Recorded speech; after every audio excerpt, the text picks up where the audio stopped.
3 साल पहले शादी के 7 फेरे लेकर अपने सपनों के सफर पर निकली खुशबू राजपुरोहित आज न्याय की एक पुकार बनकर रह गई है।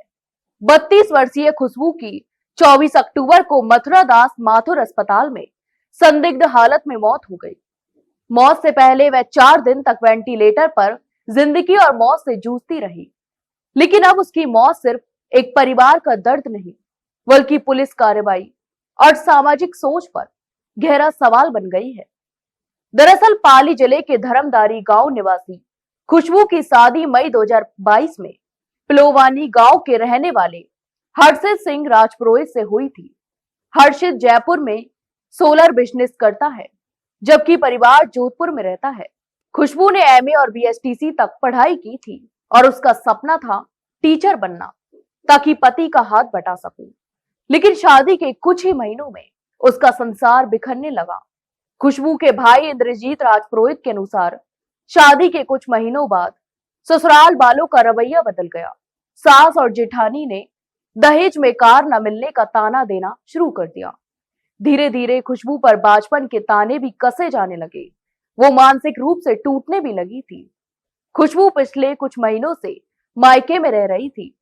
भाई के मुताबिक वो जुलाई में पाली में अपने मायके रह रही थी। दीपावली से पहले ससुराल वाले समाज के सामने आए और वादा किया कि खुशबू को अब कोई तकलीफ नहीं दी जाएगी। हमने भरोसा किया और 16 अक्टूबर को बहन को उनके साथ भेज दिया। लेकिन इस बार खुशबू के जाने के कुछ ही दिनों में सब कुछ खत्म हो गया। 21 अक्टूबर को खुशबू के ससुराल से फोन आया कि उसकी तबीयत बिगड़ गई है। फोन पर कहा गया कि अकेले आना, किसी को साथ मत लाना। जब तक भाई इंद्रजीत जोधपुर पहुंचा, खुशबू बेसुध थी। उसे वेंटिलेटर पर रखा गया, लेकिन 24 अक्टूबर की सुबह उसने दम तोड़ दिया।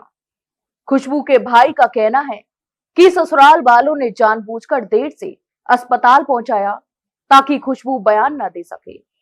यहां तक कि उन्हें डर था कि सच्चाई सामने आ जाएगी। हमें पूरा यकीन है कि बहन को जहर देकर मारा गया है। मोर्चरी के बाहर धरना, फिर पुलिस पर धोखे का आरोप। खुशबू की मौत के बाद परिवार और रिश्तेदारों ने मथुरा दास माथुर अस्पताल की मोर्चरी के बाहर धरना भी शुरू कर दिया। उनकी मांग थी कि पति, सास और ससुर तीनों को गिरफ्तारी हो। 25 अक्टूबर की रात महामंदिर थाना अधिकारी देविंदर सिंह देवड़ा मौके पर पहुंचे और कहा कि खुशबू के पति और ससुर दोनों को गिरफ्तार कर लिया गया है। इस भरोसे पर परिजनों ने धरना भी खत्म कर दिया और अगले दिन खुशबू का अंतिम संस्कार भी किया। लेकिन कुछ ही दिन बाद सच सामने आया। गिरफ्तार सिर्फ पति हर्षित हुआ था, ससुर नहीं। खुशबू के पिता नरपत सिंह राजपुरोहित ने कहा कि पुलिस ने हमें बहकाया है। कहा गया कि दोनों आरोपी जेल में हैं, लेकिन ससुर तो खुलेआम घूम रहा है। अब हमें पुलिस से कोई उम्मीद नहीं रही। एसपी प्रतीक सिंह ने कहा, स्वीकार किया कि फिलहाल मामले में सिर्फ एक गिरफ्तारी हुई है, जबकि थाना अधिकारी देविंदर सिंह देवड़ा, जिन्होंने धरना स्थल पर गिरफ्तारी की बात कही थी, अब इस मामले में मीडिया से बात करने से बच रहे हैं। इस धरने के बाद से खुशबू के परिजन बार बार पुलिस के चक्कर भी काट रहे हैं, लेकिन जांच की गति धीमी है। यहां तक कि परिवार का कहना है कि जब शुरुआत ही झूठ से हुई तो न्याय की उम्मीद कैसे रखी जाए। खुशबू के भाई का कहना है कि मेरी बहन ने जो सपने देखे थे वो अब ससुराल के तानों और लोभ में कुचल दिए गए। अब सिर्फ एक ही इच्छा है, जो लोगों ने उसे मौत दी है उन्हें ऐसी सजा मिले कि कोई और खुशबू दोबारा शिकार न बने। क्या खुशबू को मिलेगा इंसाफ?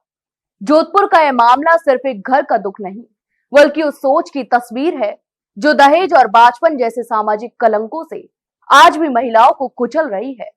अब पूरा परिवार यही पूछ रहा है, क्या खुशबू की मौत का सच कभी सामने आएगा या उसकी आवाज भी केस फाइलों में दफन हो जाएगी?